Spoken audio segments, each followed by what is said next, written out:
رسول اکرم صلی الله علیه و سلم میفرمایند که در حدیث صحیح که حب عالم یعنی دوستداری عالم دوستداری خدا و پیغمبر است. من اکرم عالما فقد اکرمنی. هر کسی یک عالم احترام کنه او پیغمبرش احترام کرده.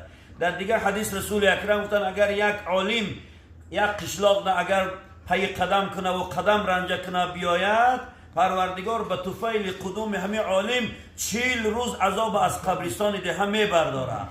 40 روز فیض و برکت و نصرت خدا در این قشلاق نازل می شود.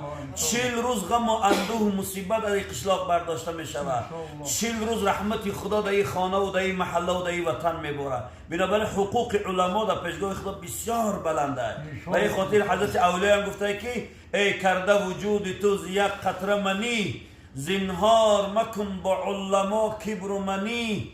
بشنو که چی گفت مصطفی مدنی، من اکرم عالما فقط اکرمنی. هر کی یک عالم احترام کنه پیغمبر خدا من احترام کرد. بنابراین رسول اکرم که العلماء ورثة الانبیاء، عالم ها جاینشینان منن، بعد من ای امت شما عالماتون احترام کنید. دوست داره که روز قیامت قطع اینا چی محشور شه و فردای قیامت یک بنده را خدا میخیزانده در میدان قیامت میبیند دفتر اعمال پر از گناه و پر از مصیبت و غم و اندوه.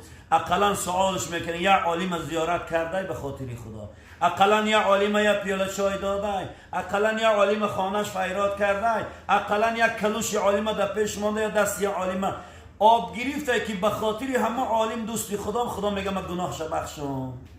بنابراین این احترام عالما را دوست داشتن این فرض و واجب است.